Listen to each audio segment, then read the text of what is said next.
Yes. Who are the top 10 quarterbacks in the NFL?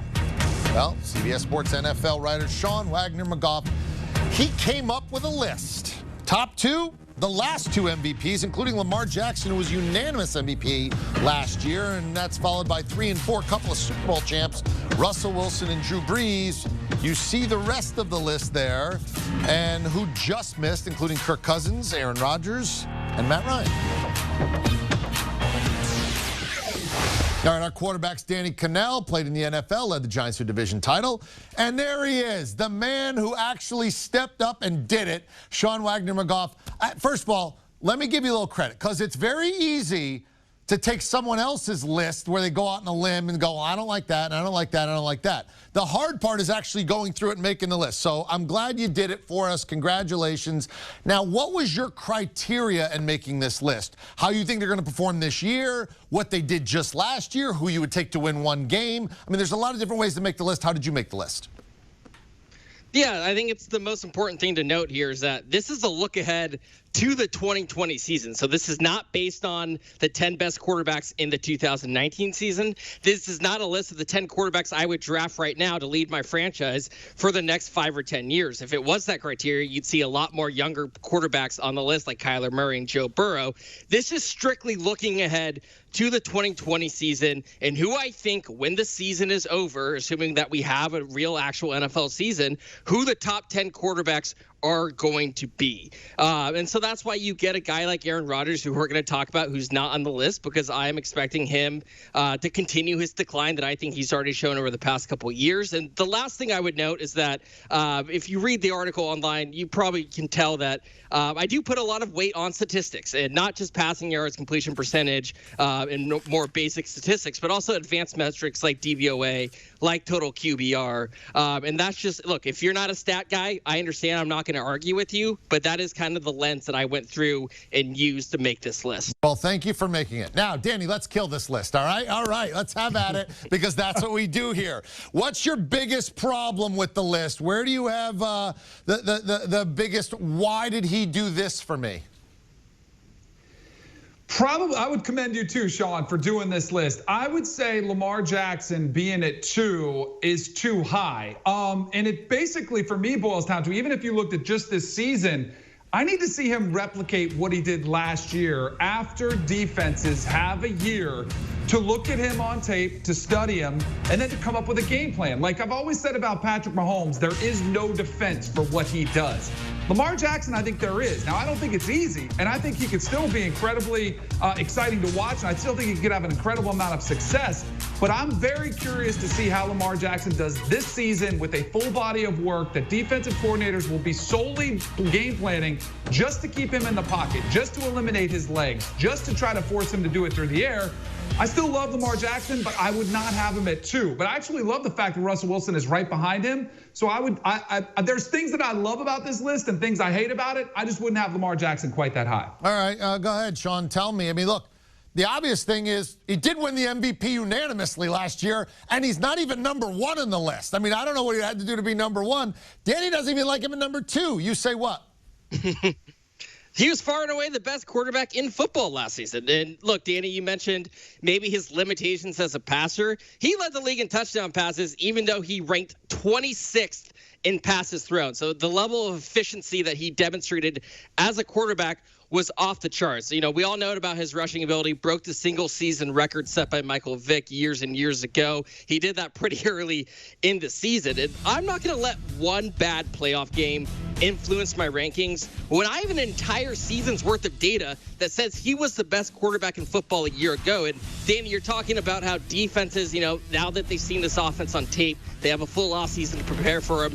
Let's see how they adjust to him. I don't necessarily disagree with that. What I would push back on, though, is that why can't Lamar Jackson still get better as a passer? He's only started for one full season in the NFL. I don't think this is going to be Lamar Jackson at at his peak what we saw in 2019. Now, he might not win MVP again because of Patrick Mahomes, because of Russell Wilson and all those other quarterbacks in the top 5. He's probably not going to throw as many touchdown passes because at the rate he was throwing them, that's just unsustainable. But I think he can still get better as a passer in the National Football League. And the other thing I'll point to, I thought it was huge that Greg Roman did not go get a head coaching job. They have a lot of continuity in this kind of an offseason that's abbreviated, where continuity is going to be king. And he's got a lot of young receivers who were rookies a year ago who I think can be expected to take a step forward. So for me, I don't look at this as a one-year fluke for Lamar Jackson. I looked at it as the beginning of something special. I think he might still get better as he acquires more experience in the NFL.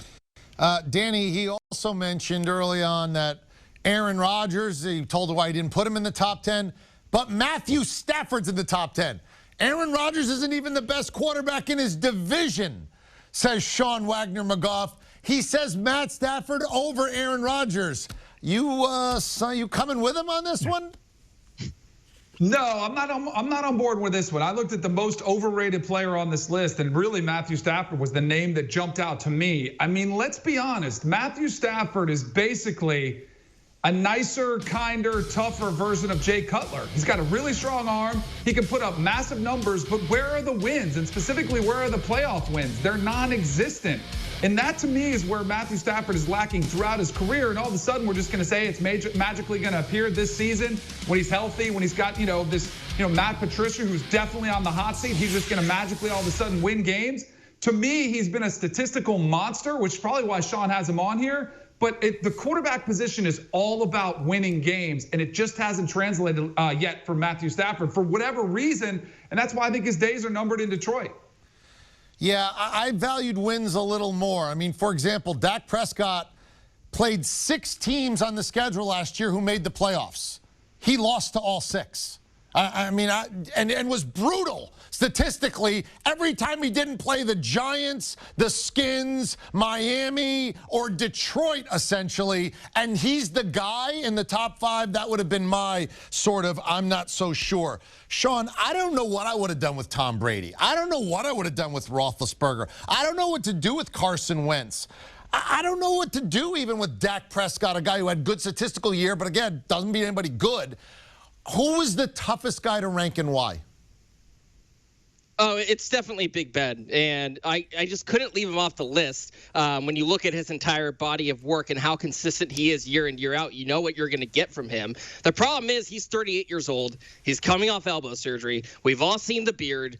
We've all heard about his offseason workout routine, allegedly involving a lot of beer and a lot of golf. So I was tempted to leave him off the list entirely. You could tell me the injury is going to be a problem, his age is going to be a problem, and he's not going to be a top 15 quarterback, and I would believe you. I would say that's reasonable an argument to be made. You could also tell me Ben Roethlisberger is going to be the 5th best quarterback in football a year from now, and I would believe you. The last time we saw him 2 years ago, he was fantastic. Over 5,000 yards, 34 touchdowns by the advanced metrics, top 10 player DVOA in total QBR. The problem is the age. The problem is the injury.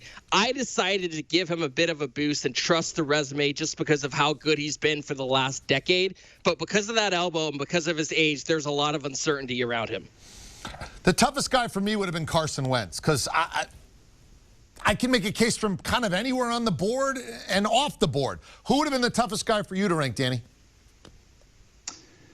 Probably Ben too, but probably Tom Brady as well. I mean, there's some really tough, when you see Tom Brady moving, there's this assumption that, him and Bruce Arians going to be a pairing, a match made in heaven. He's got Gronk back, all these weapons. I think it'll be good, but we have no idea how it's going to work out there. And then Ben Roethlisberger as well. I think that 9-10 spot, I think you could have made the case to put them both even a little bit higher, maybe bump them all the way up ahead of Deshaun Watson and Dak Prescott, or you could have bumped them both down out of the top 10 altogether with the amount of unknown that's out there. Tom Brady got a pass last season. Bad offensive line, lack of weapons, but he also missed a lot of throws. There were some signs that possibly his play was starting to deteriorate. Now, is that all of a sudden erased? Like, does he get reinvigorated and come back if he gets better protection and these incredible weapons? Probably, which is where you can have him in here and maybe even put him higher. But I think it's incredibly tough to judge, especially in offseason where he's not going to have any continuity with a new system and new weapons to work with.